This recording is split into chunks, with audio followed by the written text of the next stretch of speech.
Hello there! It's Friday, which means it's time once again for the best movie podcast ever, the only movie podcast which offers objective and hyperbole-free discussion of every movie in the known universe. I am your host, the podcaster with no name, Konrad, and with me as always, he's too hot to handle, too cold to hold, he's called a Ghostbuster and he's out of control, it's Anthony James. Good afternoon, good evening and good night.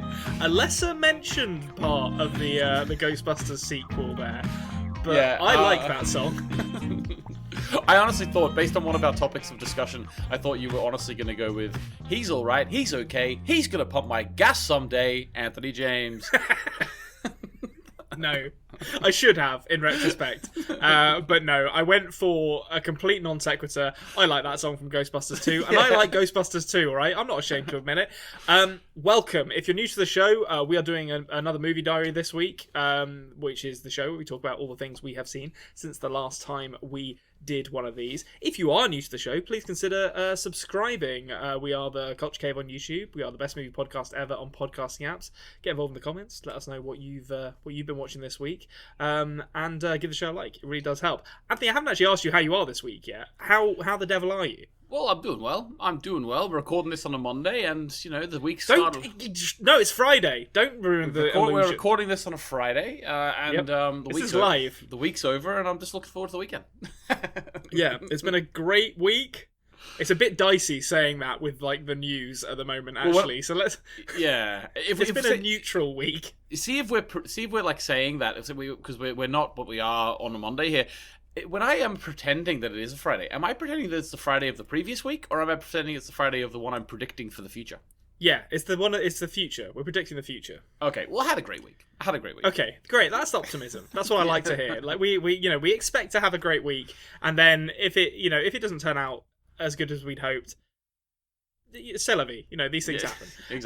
Exactly. Well, I think, that's about as good a segue opportunity as we're going to get from this intro. So I say it's about time to talk about some gosh darn movies. I was born ready. Let's do it.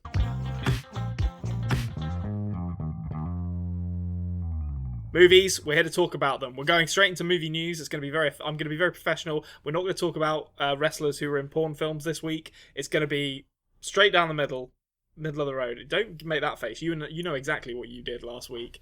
I don't. I still don't.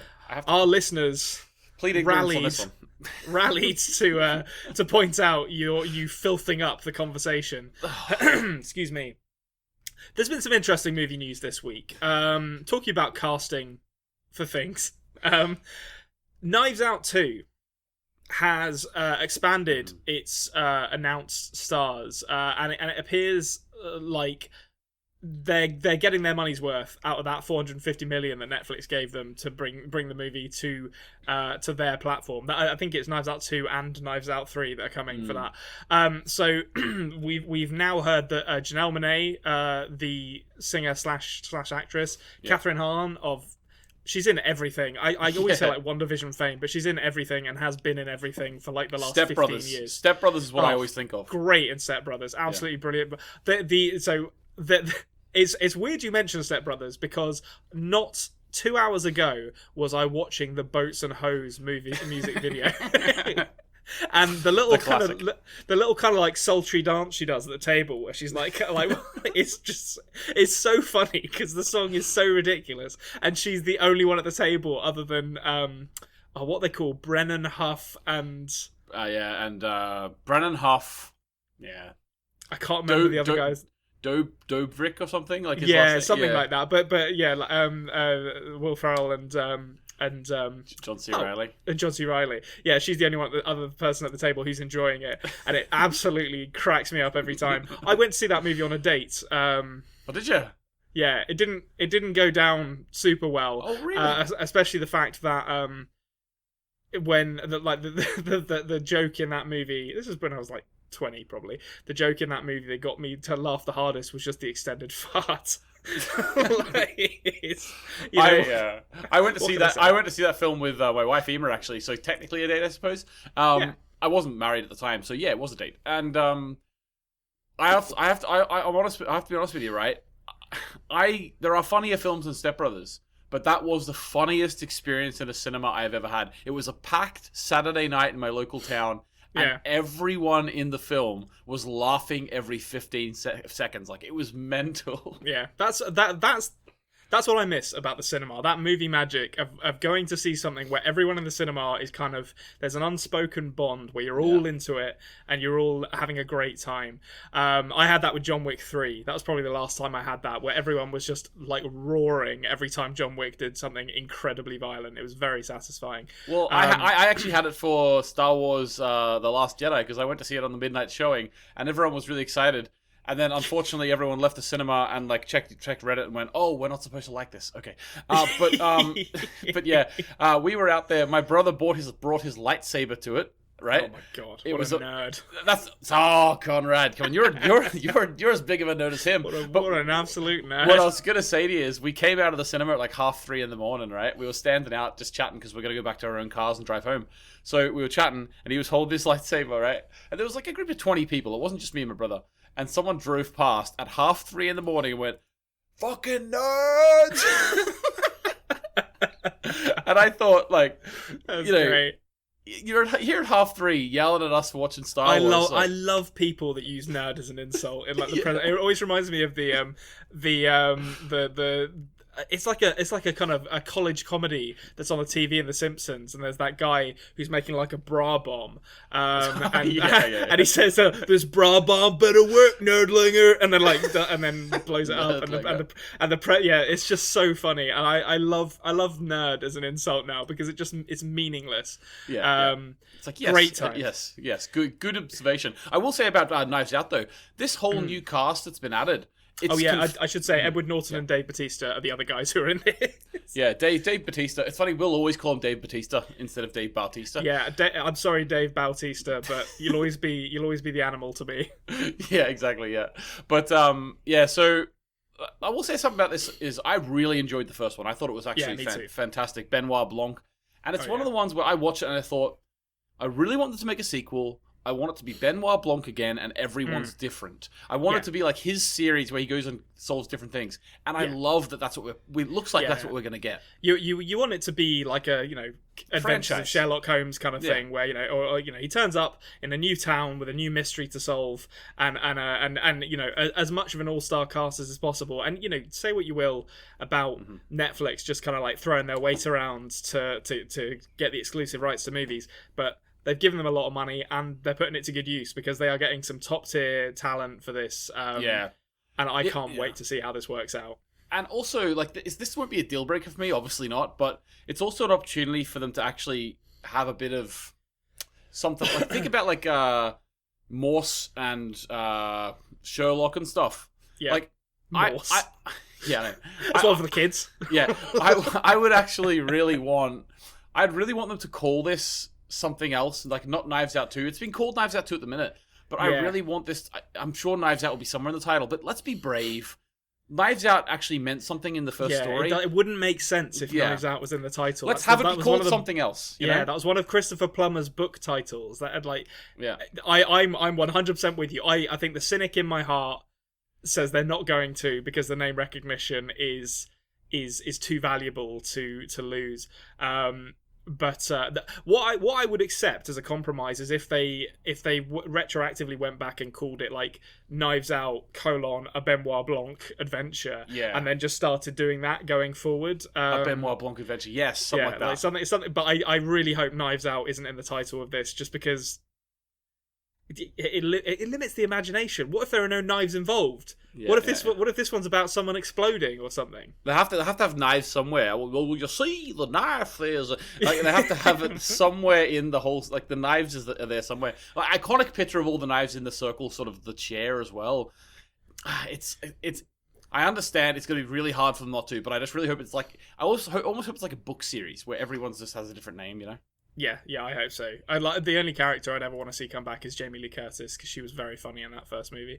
I always forget her name. The actress, the Australian actress who was in Hereditary as well, and Muriel's Wedding, who played like the kind of woke but like super lazy divorcee lady who was still getting a check to send her daughter through college.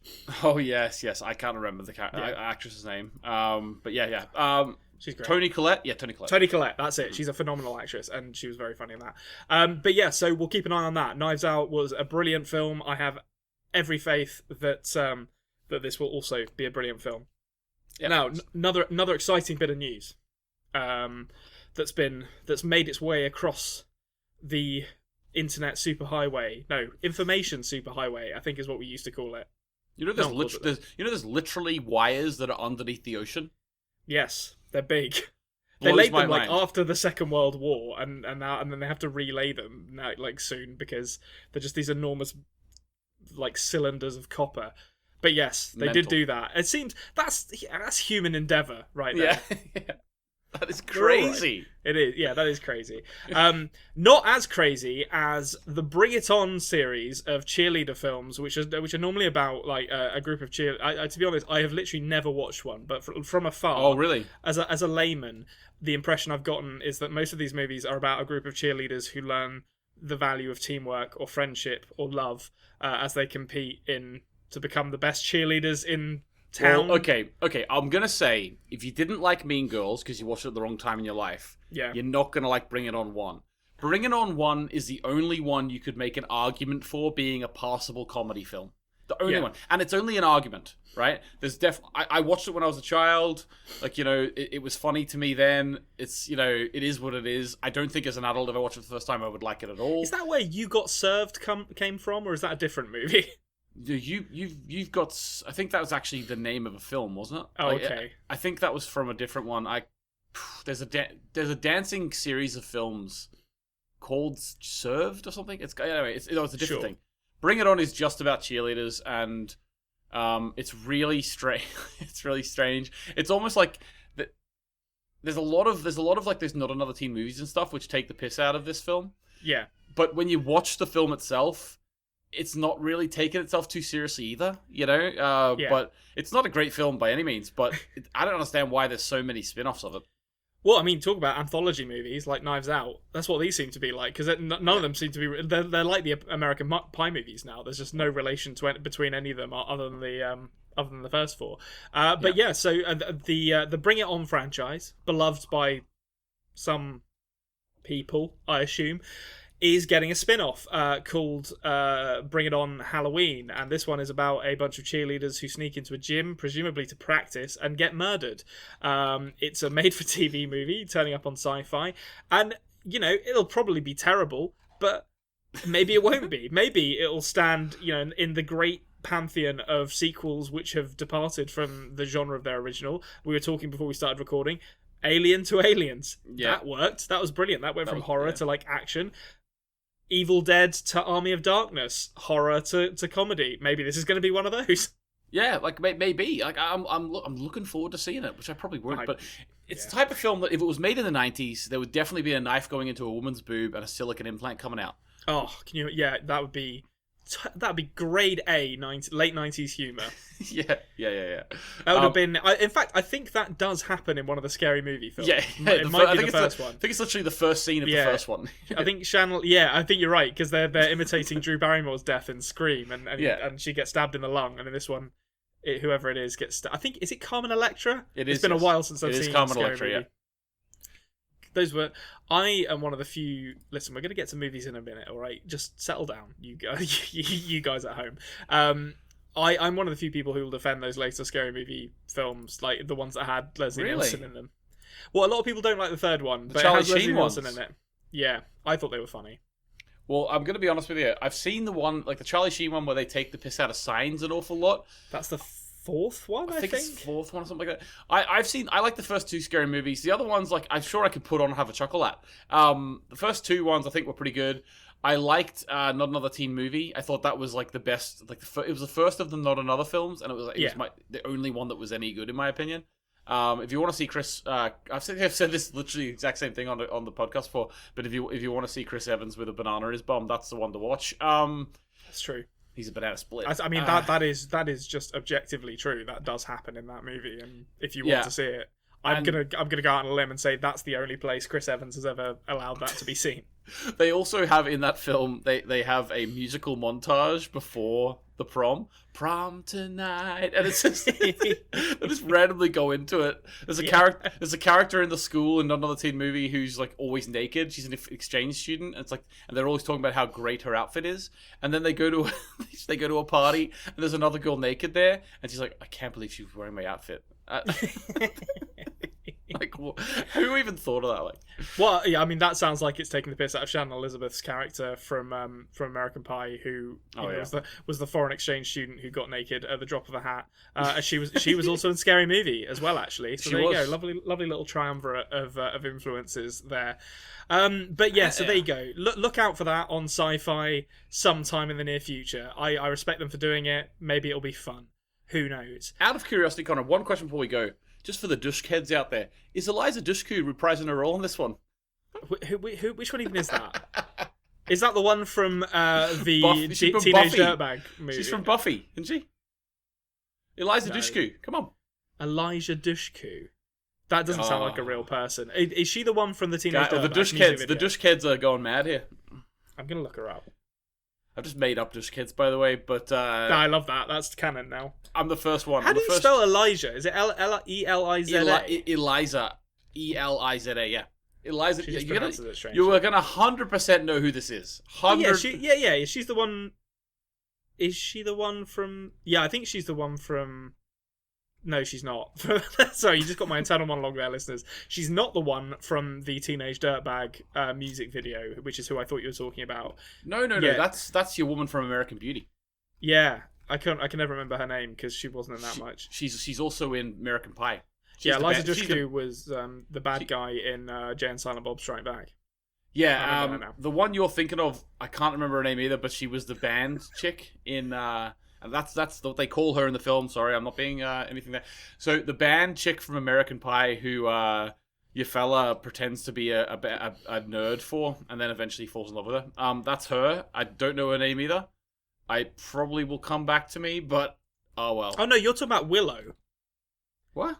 You're talking about the one who plays Willow in Buffy. The redheaded girl who plays Willow. Alison Hannigan? Yes. The one from How I Met Your Mother. No, I'm not. This is just a fucking train wreck of No, I'm not talking about. I'm not talking about Alison Hannigan. I'm talking about Mina Suvari. Mina Suvari, there it is. I don't remember why we were talking about Mina Suvari to begin with. To be honest, I apologise. It's because you thought the Dushk heads respected Mina Suvari, but they're the Suv bros. The Suv bros, the Mina Suvari ones, the Dushk heads like me. We're all about Eliza Dushku. If you are a Mina Suvari fan, get in touch. Let us know why. Yeah, the hand dogs for Alison Hannigan. They're the different group. We don't talk about them.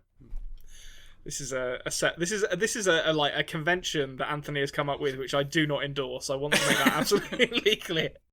Anyway, we're going to swiftly move on from this segment. Now that we've talked about cheerleaders for a bit, and female fan clubs, that's naturally going to lead us into something that our own fans love. They've been emailing in the millions to say do more of it, and that is, of course, the exciting new game show Back to the Future. Let's do it. I'm doing my like country Mac. Yeah. I feel like a boxer who trained for 4 months, lost his first fight, and now has been asked to fight again a week later. Yeah. You stood back up and you're like, I didn't hear no bell. Yeah. Like, you're ready for another round. Okay, so for those of you who didn't catch it last week or who are new to the show, this is the game show where I have selected a movie from 25 years ago today, as close to today as possible. Sometimes it's a few days out. Anthony will have 5 opportunities to guess the movie. He will hear 5 clues. Each clue he hears lowers the score. He will get. Play along at home, by all means. I'd love to hear whether you guys get it, and if so, which clue you got it on. Anthony, are you ready? I was born ready. I'm doing like a game show kind of. Are you ready?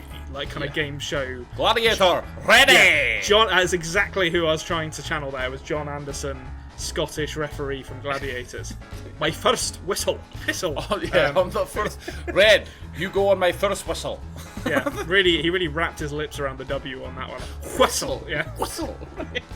Anyway. It's like your fella Alan from 2.5 Men. When? I was screaming at my TV as a 10-year-old. It's when. You There's no H at the beginning. Jesus. When. Okay, well, here we go with Back to the Feature. Here we go. First clue.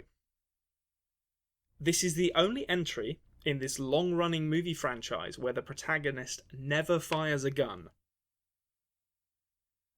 Long-running movie franchise where the protagonist never fires a gun. Straight away is making me think James Bond.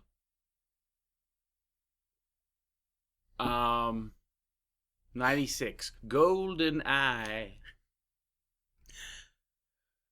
It's not GoldenEye. Oh! That's a good guess, though. That is a solid guess. You found his weakness. Yeah. I think you would struggle to find a James Bond movie where he doesn't fire a gun. I know, but long run, you know it. Yeah. No, I think you're about right with the date as well. Then classic movie. But it's not GoldenEye. Good shout though. Okay, second clue. Inspired by this movie, a helicopter successfully flew through a tunnel in Brazil in 2006. Oh, long-running series of films. Helicopter flew through a tunnel.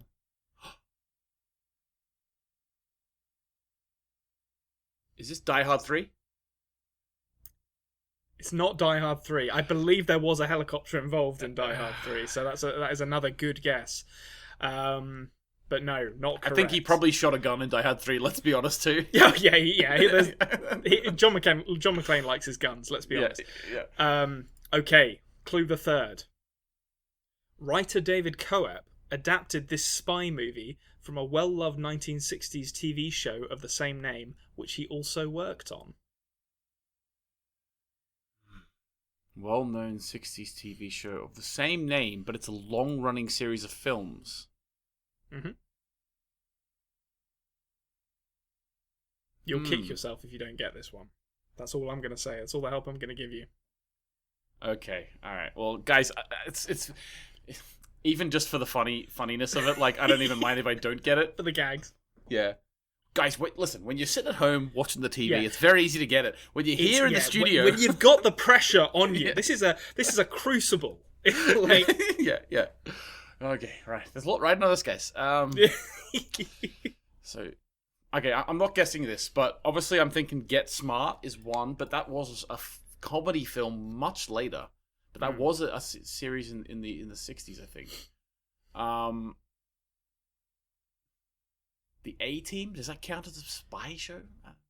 Also, it's 80s, I think that was. 70s. I'm gonna have to push you for an answer. I really don't know based on that clue. 60s. See, the thing is, it's a TV show in the 60s, but it's also a long-running... Yeah, the TV show was in the 60s. I think the TV show might have actually run into the 70s as well. Not that I think that'll help you much, but and yeah, it's a long-running series of films. Right. Okay. Oh, I'll clarify by that they are still running today. That's what I meant by that. Right, okay. They're still running today. They are. That's what made me think Bond. Jumanji? Is that your final answer? Yeah, I don't really know this one, this clue, so I'm just gonna go Jumanji. It's not Jumanji. Oh. You're not that close with that guess. To be honest with you. Okay, here we go. Clue number 2. For 2 points, if you can get this. Or clue number 4, rather, for 2 points. Emilio Estevez, of Young Guns fame, was cast in this movie explicitly so it would be shocking when his character died in the first 20 minutes. Now that's actually quite a hard clue for one of the later ones, to be honest. This kind of annoys me because I've heard of this happening in a film. You have seen this film. I'm almost certain of it. Also, can I just say he's of Mighty Ducks fame? Let's put that up. Put a pin in that. I mean, okay. Agree to disagree. Mighty Ducks Game Changers fame, to be honest with you. Gordon Bombay. The new series on Netflix, Mighty Ducks Game Changers. He's in it, so he's that's his fame. He's got nothing better to do. He's finally hit his high point of his career. Yeah, he's peaked. Okay. Long-running series of spy films. Emilio Estevez was in it for the first 20 minutes. He doesn't fire a gun. definitely seen, or you assume I've definitely seen, so it must be very famous. I'd be very surprised if you hadn't seen this. If you haven't seen this one, I'm almost certain you have seen one of these movies. Yeah. Okay. It's obviously American as well. They're still running today. Mm-hmm. There's a new one coming out, I think this year, next year maybe.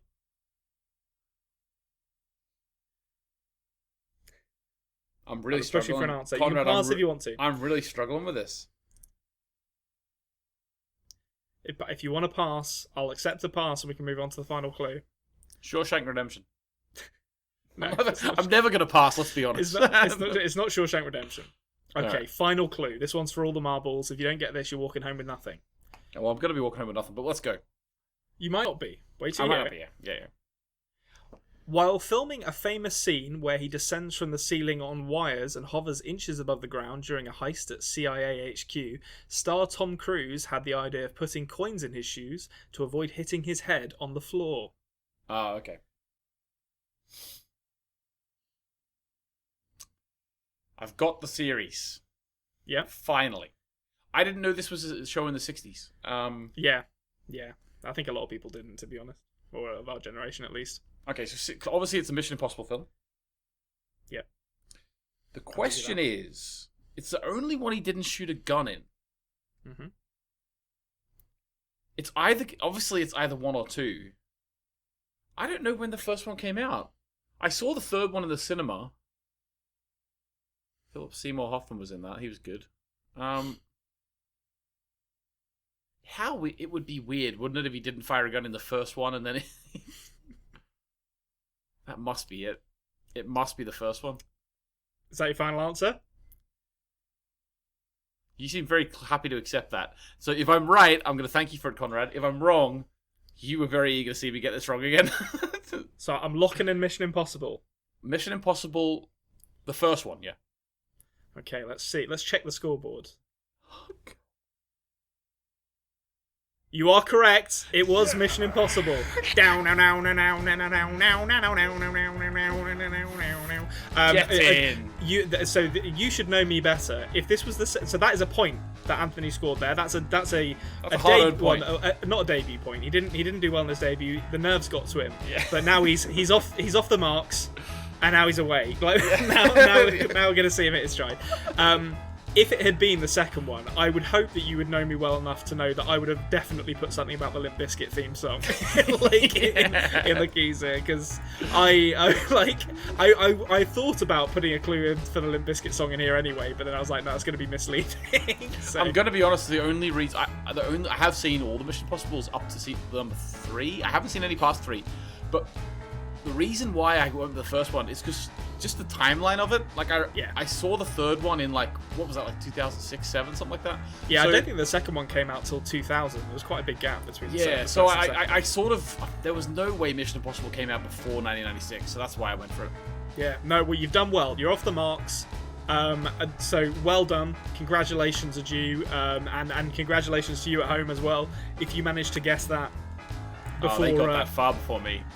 Yeah, well, possibly, but who knows? I will say, Konrad, that you were confident I was going to get that just because you made sure to mention Tom Cruise. I did, but yeah, I stuck him in there. Well, it's the final clue, so you know the final clue should be helping you get over the line. Yeah. But yeah, so congratulations, a first point for Anthony here on Back to the Feature. Yeah.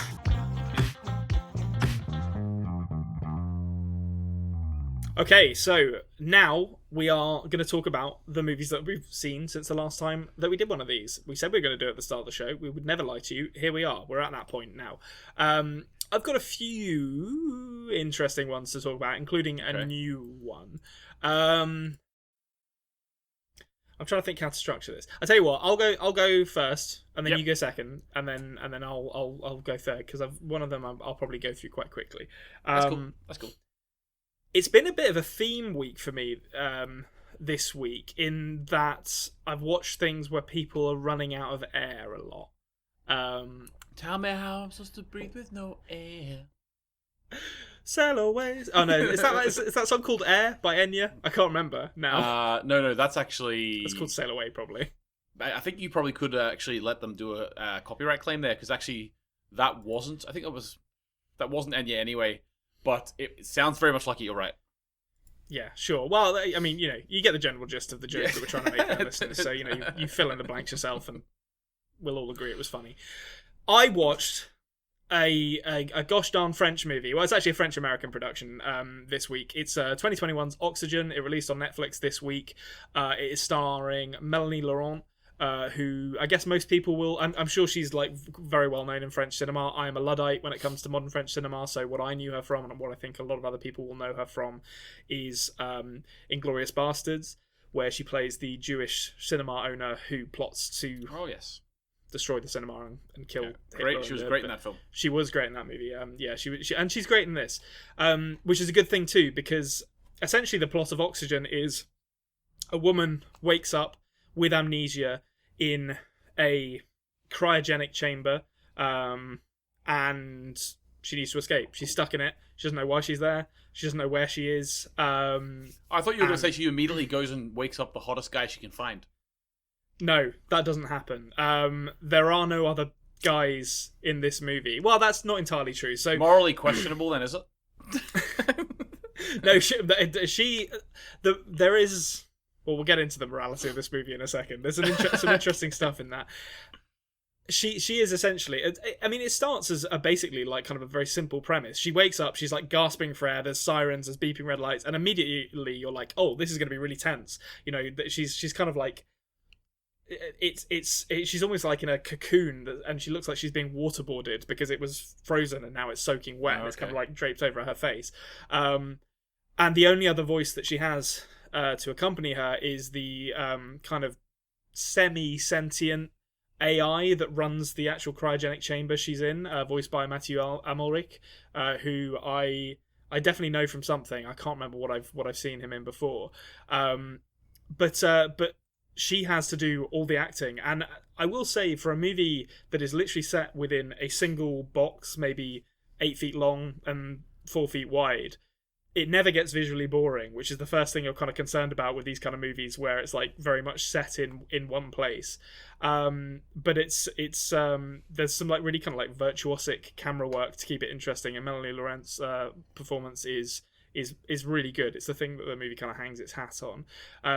It's from a director called Alexandre Aja, I think, or Aja, who directed like a crocodile monster movie called Crawl in 2019 that was really good. And he was very good at like kind of shooting kind of claustrophobic sequences in that. Was that in French as well? No, that was an American movie. That starred Barry Pepper. Do you remember Barry Pepper? He was the sniper in Saving Private Ryan, and was also in Tim Burton's Planet of the Apes movie. He was the lead. No, I do not remember Barry Pepper whatsoever. And like he was a guy like after Saving Private Ryan, I was like, Barry Pepper's going to be a big deal. And I look back, on it now, it's like I might have misjudged that one, to be honest. Yeah, like the world could only handle a pinch of pepper. That's like some Vic Vinegar and Hugh Honey level of punnery there. Yes, there is no Barry Pepper in this movie. Unfortunately, there's not a pinch of pepper for Melanie. I can't pronounce her name now. Melanie Laurent. But surprisingly, it's not making it bland though. How? Give me a rough idea of how long we're going to continue this pun for. I'll be bringing it like 50 issues time. Okay, so we're going to get. We've got to keep this one up in the air for about 50 episodes, and we'll land it. Land the plane on. I'm just looking forward to you watching a film with Barry Pepper in it in about 6 weeks' time, and then going, just so you know, Anthony, there's a pinch of pepper in this one. I could have done that a few weeks ago, because we had the episode where I watched a bunch of Planet of the Apes movies, and that was the one I didn't watch, specifically because I was like, Barry Pepper's in this, he's not very good. So yeah, he didn't live up to the billing. Yeah. He delivered a fairly bland performance. Yes! Anyway, Oxygen is pretty good. It starts as kind of like, a thriller. She's trying to escape. It's all very tense, and it's she phones the police. They're like, oh, we're going to try and find you. Her oxygen is running out, hence the name of the movie. But then it kind of gets into this weird. I can't give away too much there, and there's a lot to give away with this movie, I think. it gets into this weird like conspiracy theory stuff where there's like other people talking to the people she's talking to on the phone, and it's like implied that they're lying to her. Right. And it's also implied that she might be losing her mind because she keeps hallucinating and having these weird jump scare moments that don't really fit in with the movie. And it kind of stumbles over that stuff to arrive at a far, far broader premise than it starts with. I will say it does end very strongly, so I think it does eventually find its way to an interesting resolution with that broader premise, but the middle is kind of boring. Right. But it's an interesting idea and a really good performance from Melanie Laurent. Okay, well, sounds interesting, definitely. It's got a bit of the Judge Dredd issue, to be honest with you. I know you love Judge Dredd, never seen it, but I'm put off that film, to be honest with you, because of the naming of the thing. Don't they have the opposite name than they should? What's the little things? What, of Oxygen? No. In Judge Dredd, don't they have like a thing that they breathe or something, and it's got the wrong name to it? Oh, it's called Slow Mo.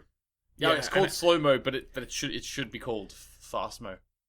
Well, it's just yeah, we've had this discussion before. It's like no, I'm saying this is oxygen because it's called oxygen, but it should be called lack of oxygen or carbon monoxide.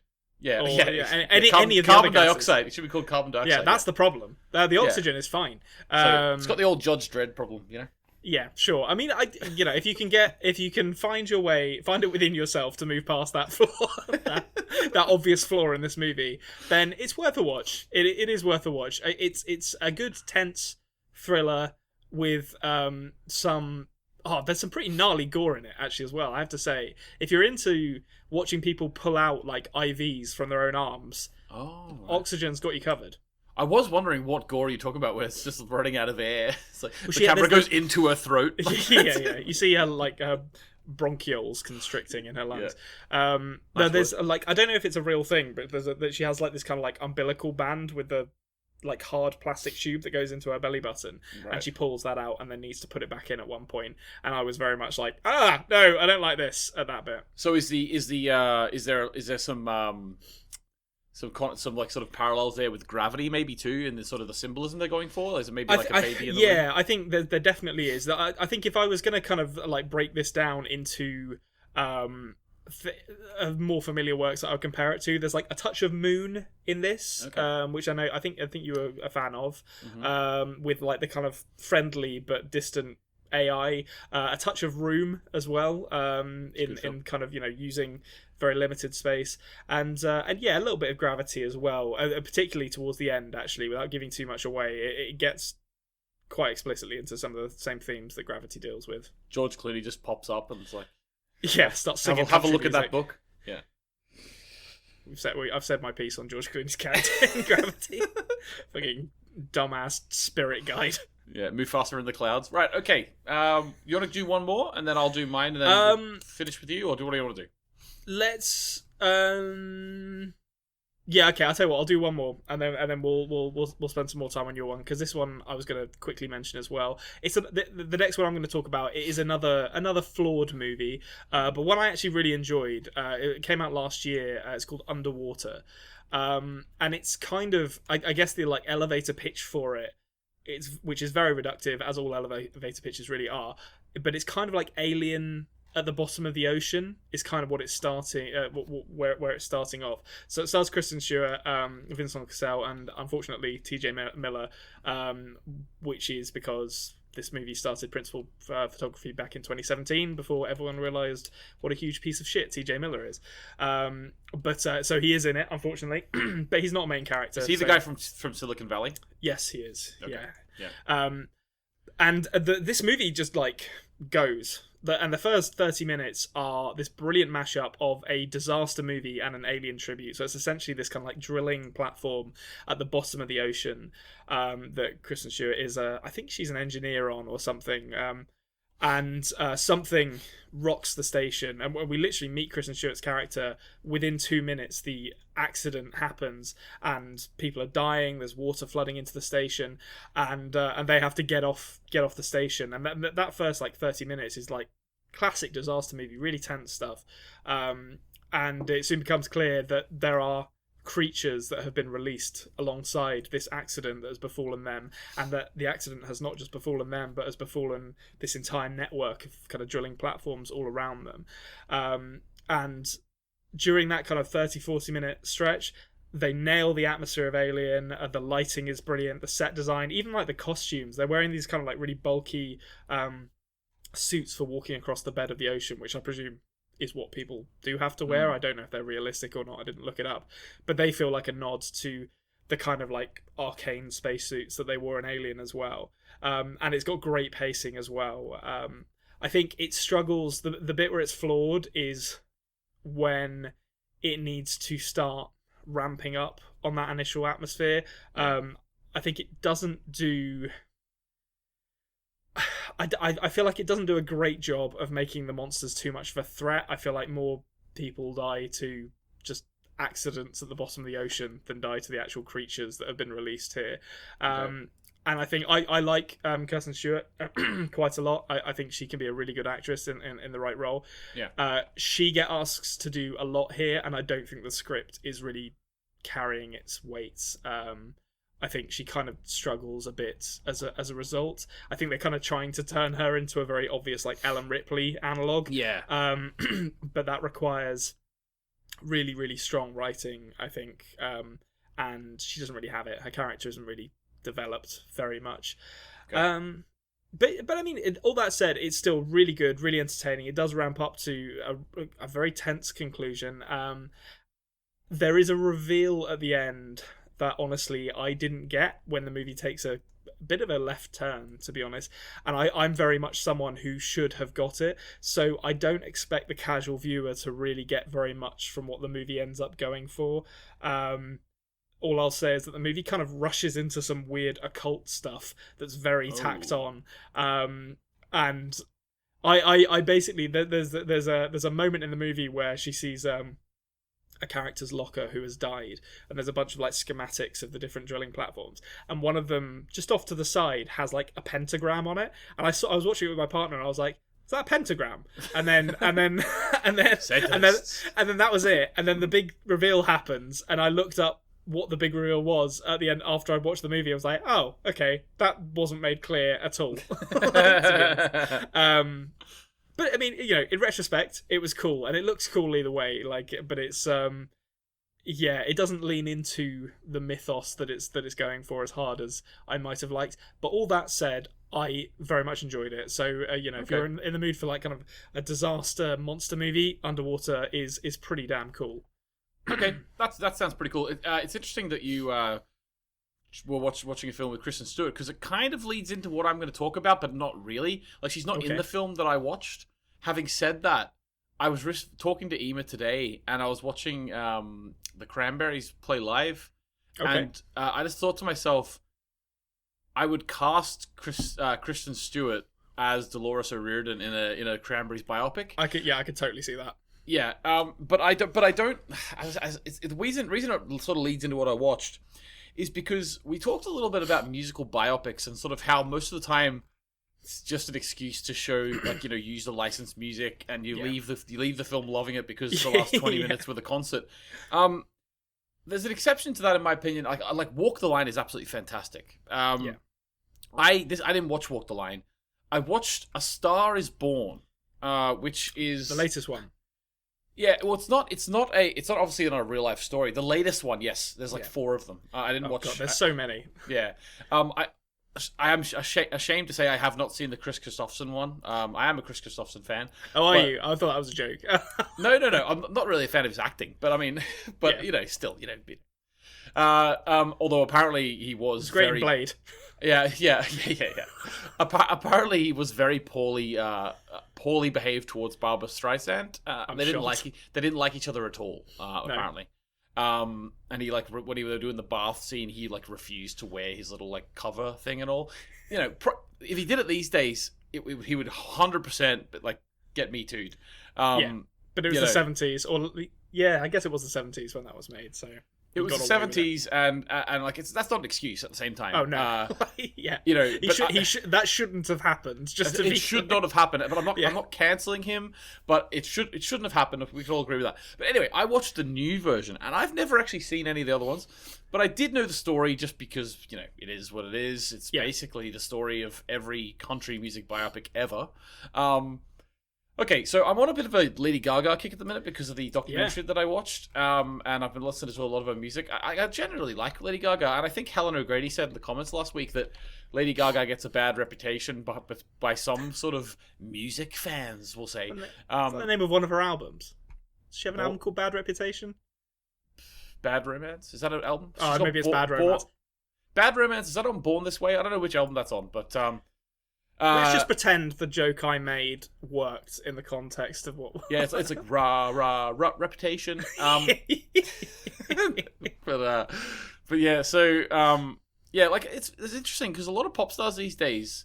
Like, they actually write their own music and stuff, so it's not like it's not like you look at them like the 90s pop stars and it's like, yeah, like, they have a good voice, and, but what else? Yeah, whereas these days, they're not doing any of the creative, legwork here. Whereas exactly, like, a lot of the pop stars these days actually write their own stuff, like Katy Perry, for example. I don't like Katy Perry as much as I like Lady Gaga, but also I'm not, come on. There's faults in her. But anyway, I'm on a Lady Gaga kick, so I thought I'd give this a go. And I think that overall the film worked for me. I think that they did what they were trying to do. I was really impressed by the chemistry between Bradley Cooper and Lady Gaga. And it's something that after seeing the film, I went and watched all their performances of the particular songs from the thing after, where they did the Oscars and stuff. And they have a lot of chemistry. They're very good. They are very good in this film. It is a real trope in a country music film to have, like, the old musician who's like an alcoholic and addicted to drugs. And if it's a biopic, you can if it's a biopic like Walk the Line, you can forgive it that because they are telling the real story of a person. I don't really know why Bradley Cooper thought this story needed to be told again. But having said that, I'm glad it was, because I enjoyed the film. I thought it was well made. I think Bradley Cooper did a great job. He directed it too. So directorial debut, I think, as well. Which is I think a hell of a debut. Yeah, no, he did really well, and he's got a good voice on him. Some of the live performances since the film came out that he's done. He's up and up to the standard he was in the film. But he's not a singer. He's not practiced to the same level. But I liked him. What I will say is that it felt a little tropey. But that's because it's basically a remake of the film that started the tropes. As well as that, the music was good. The main song "Shallow" from this film. Do you know that song? Yeah. I've seen this film a couple of times actually. I really like this film. Yeah.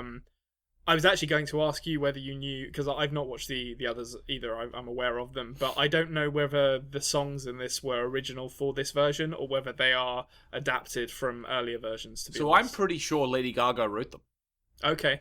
She wrote "Shallow" anyway. I'm pretty sure she wrote most of the songs in this film. So she wrote "Shallow." That's why it must be a little different than the other versions, because the whole way "Shallow" comes about in the film, it's actually, it's part of the story. So you'd imagine that it's a little different than the other ones. Yeah. But so also I will say actually the way that they write the song "Shallow" together, and it's really cool the way that they're talking about it in the car park, and then in order to get her onto the stage, it shows his talent too, and he writes his own verse of it, and then she comes on. But that happened about 40 minutes into the film. Yeah. I honestly thought the whole buzz around the song "Shallow," I thought that was going to be the huge crescendo of the film. And when it wasn't, I was like, oh, that's interesting. Well, I think they return to it at the end, don't they? No, they don't. They don't. Is that not the final song she plays at the... No. Spoilers for A Star Is Born, I guess, but... Yeah, no, it's not. It's a sad show at the end. Yeah, it's a sad one. No, it's not. It's not the same. It's not the same song. She plays a song that they wrote together later on in the film. Okay. But it comes back for a split second when it shows her at one of her concerts. Yeah. But yeah, no. You've seen it a couple of times. You probably agree with me that it is a bit tropey, but it works. What they've done in the film really really works. I also enjoyed what's the actor's name? Andrew Dice Clay. Andrew Dice Clay. Yeah, that's her dad. Like, do you know the comedian Andrew Dice Clay? Yeah, tells a filthy joke, and it goes, "Oh!" and I was waiting for him to do it in this, and he didn't, and I was very sad. Well, Dave Chappelle appears as well. He does a good job in it.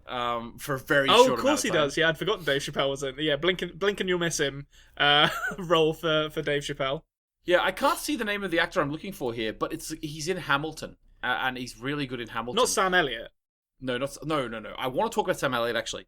Okay. Because I didn't look up anything about the film before I watched it. I didn't know who was in it, as soon as Bradley Cooper started speaking, I was like, was he doing a Sam Elliott impression? Yeah, there is a lot of like. I feel like they cast Sam Elliott and they work backwards from there to get to Bradley Cooper's character. Yeah, so like then you find out that Sam Elliott is actually his older brother. Yeah, much older brother, because his dad in the film had him when he was 65. Yeah. But I actually listened, I looked it up, Conrad. Apparently, that's why Sam Elliott agreed to do the film, because Bradley Cooper brought him in and was like, "Yeah, I'm doing this film. Really want you to do it." I think Sam Elliott might have been in that Christopherson version too. I think there might be something. There might be something there. Yeah. But so he said to Sam Elliott, here's, I'm working on a voice here. Listen to this. It might freak you out a bit, right? He listened to it, and he was like, his voice, and he was like, what the hell? And then he agreed to do the film. Yeah.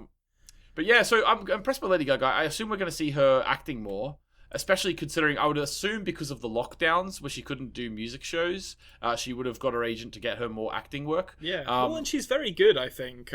Yeah. I think I agree with you that, it's quite... it is quite stereotypical in a lot of ways, but I think this movie kind of like lives and dies on its performances. Mm-hmm. And I think Bradley Cooper and Lady Gaga are both really good in this movie. As you said, they've got great chemistry with each other. What did you think of the to me, this is probably my favorite narrative arc in this movie, the one between Sam Elliott and Bradley Cooper, because to me that was the one that really pulled at the heartstrings. Maybe because I am an older brother, but yeah, well, I'm an older brother too, and there was, I really liked it. I did. I really liked it. I liked even at the moments where they had sort of the moments between them.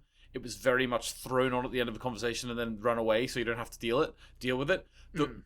If you want to see, like, encapsulated in one shot is Sam Elliott's performance in this film, and it's when Bradley Cooper finally says to him, like, you are my idol, not Dad. Yeah. It was you I looked up to, and then he runs away off because he didn't want to talk to him again. Like, Yeah. he just wants to get it out. We've said it now, and off he goes. Yeah. And then Sam Elliott turns around to reverse the car, and his face, he's been crying, and it's just such a performance in that one shot. And, I agree. Sam Elliott has a he's got one of those, like, he's such a like.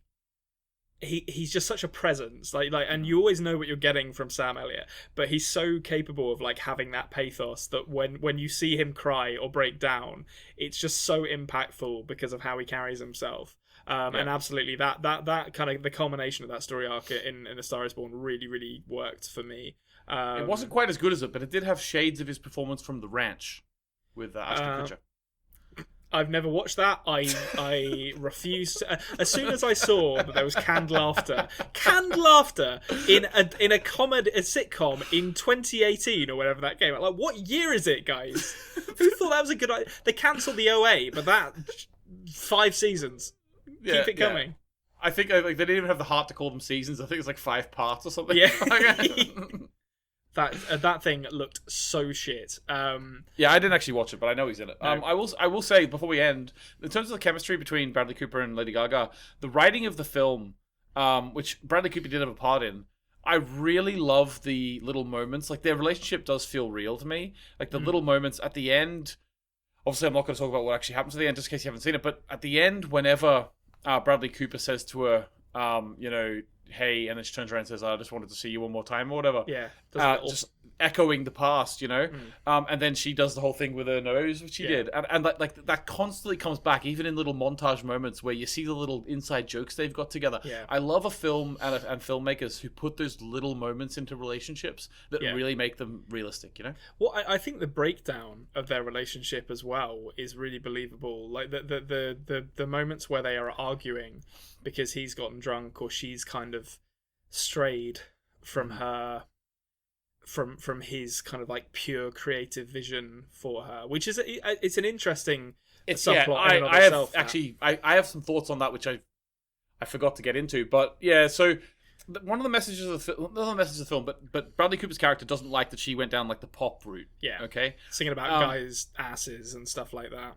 Yeah, exactly, and I don't know how I feel about that, to be honest with you. Like, I understand what he means, and I think even, like, Ali, Lady Gaga's character, probably understood what he meant.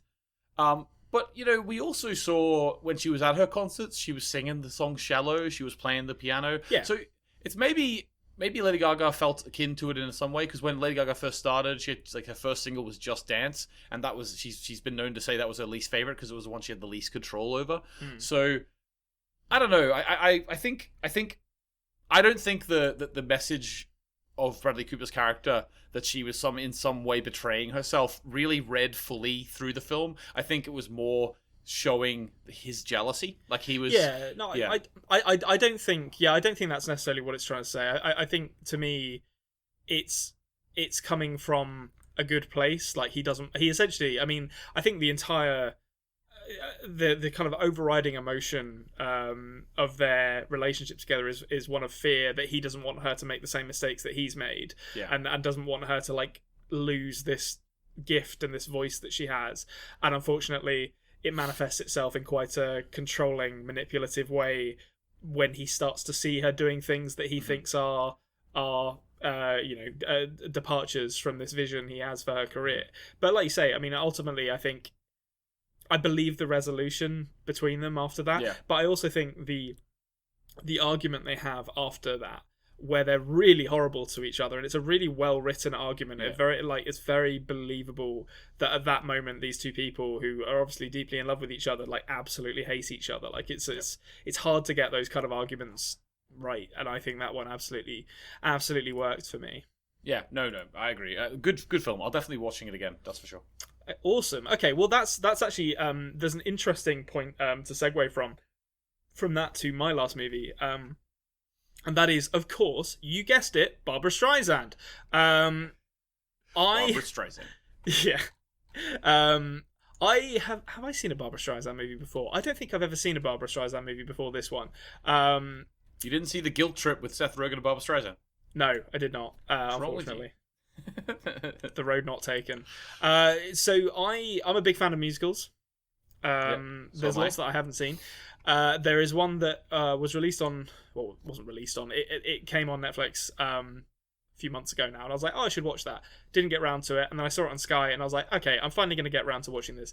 And that's 1968's Funny Girl, which is directed by William Wilder, who is one of the most versatile directors, I think, of all time. He did stuff like this, which is kind of half very kind of like jaunty, old school musical, and half kind of like drama, basically. And then he also did stuff like Ben-Hur and Roman Holiday. So he could turn his hand to pretty much any genre of movie and make a really good movie out of it. And it's got music from Jules Stein, who is, like, famous for basically contributing incredibly catchy music to loads of different things. It basically tells the story of a young Barbra Streisand, who's like a young Jewish girl in New York who is trying to make it big in Broadway. I suppose it's set in like the 30s. I think it's the 30s or the 20s. So I don't know if that would actually be Broadway at that point, but certainly in the theatre scene in New York. And she meets a man called Mr. Arnstein, played by Omar Sharif, who kind of whisks her off her feet. And it's essentially a 2-part movie. The first part is her, like, ascension like in her career, and the second part is her trying to kind of save her relationship as Arnstein struggles to accept that he is not a success and can't support her or the family, and is basically like a letdown as a husband and father to their children. Okay, so not the same themes as A Star Is Born, but actually in the same ballpark. Similar, yeah, definitely similar. And I think, funnily enough, I think if this was made today, it would have ended in a similar way. It didn't end in a similar way because it was a 60s musical, but I think you can read between the lines to arrive at a similar conclusion. Okay. The first thing I'll say is that, as someone who hasn't really seen that much of Barbra Streisand before, she is so goddamn good in this. She won an Oscar for her performance in it, and she just has such presence, such charisma. And it's funny, talking about Lady Gaga in A Star Is Born, you can see why they cast her in that when...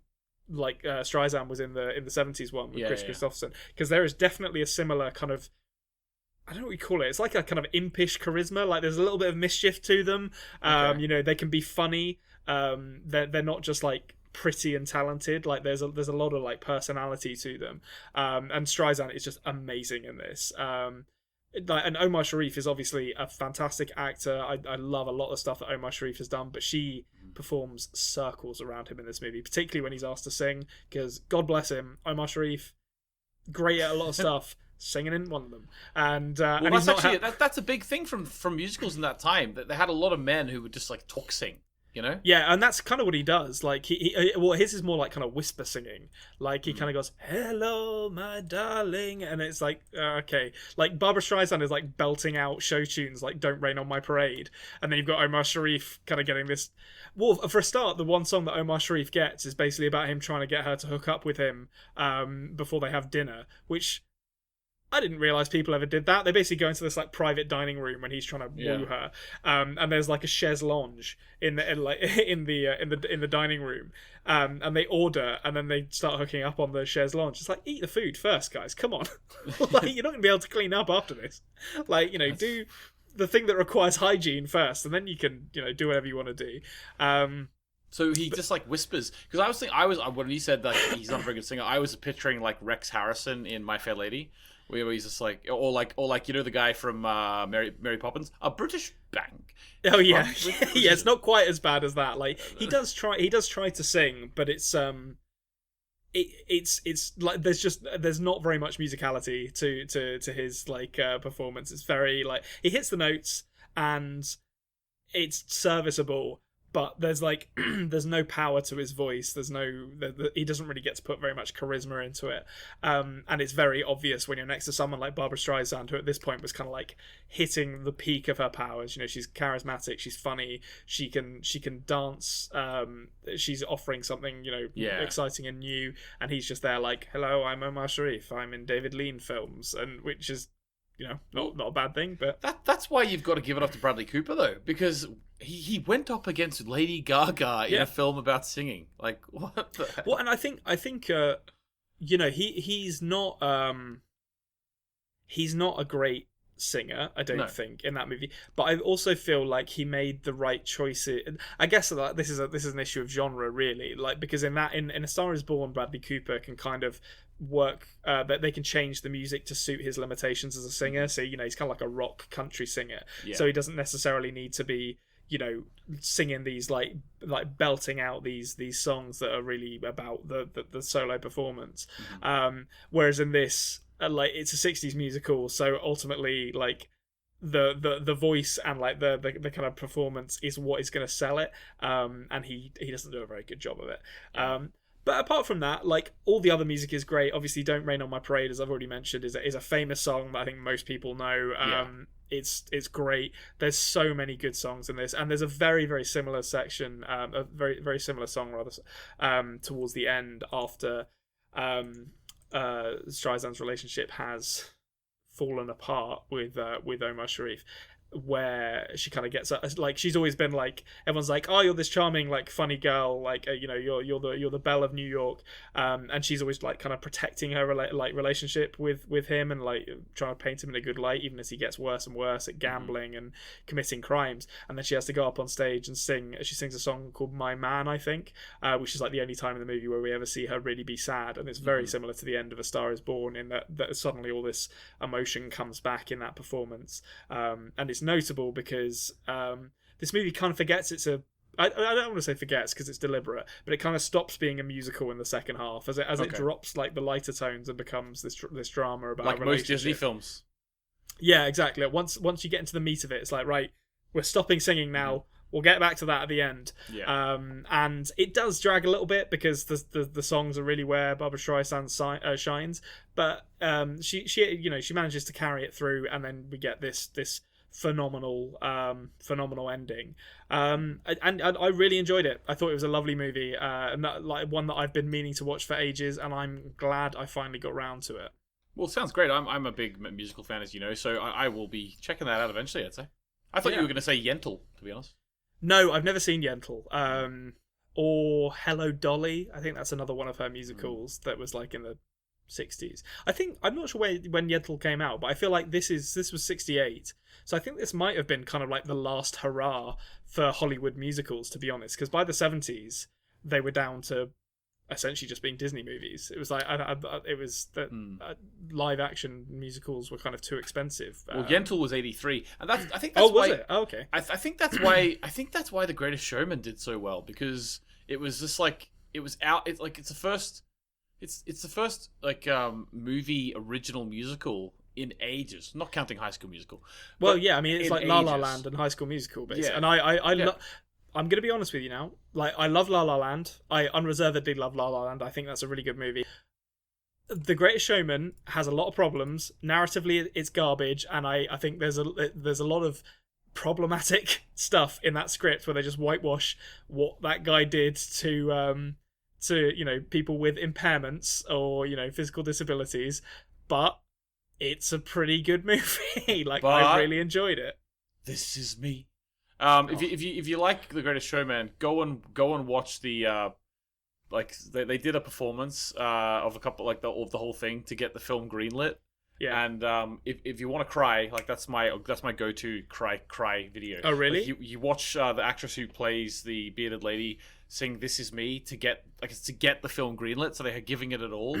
Yeah. Hugh Jackman sings his "From Now On," you know that one. So he doesn't sing "A Million Dreams." He sings them all, but they only released a couple, of this performance. So the reason I released this one is because he actually didn't sing that one because he had a skin cancer in his nose, and he had it removed, and the doctor said he's not allowed to sing. So he was standing there for the whole time, just like motioning around, so the producers who were going to greenlight the film were like, okay, he'll be doing that one, okay. Yeah. But then it's really worth watching because it really is really moving and really, really great, is that he actually starts singing, he's like standing there motioning, and his stand-in is, shouldn't say little, his stand-in is his singing next his to Hugh underling. Next to Hugh Jackman as everyone's little. So he's singing, but Hugh Jackman's like, this is my big hurrah song. And even though the doctor told me not to sing, I've got like 60 stitches in my nose. He's like, I'm gonna do it. So he just like starts singing, and then he's just like belting out the song at the end, and everyone's going mad because he's like screw the skin cancer. It's just so good. Okay, after what I love the music in that. I think that the music and the like production quality, so that like the choreography and the like the blocking and the way the numbers are shot, I think is what saves that movie. It's what made that. No, not saves it. It's what made that movie. Like, because it is a huge success. Unbelievably so. Like, it just kept making money.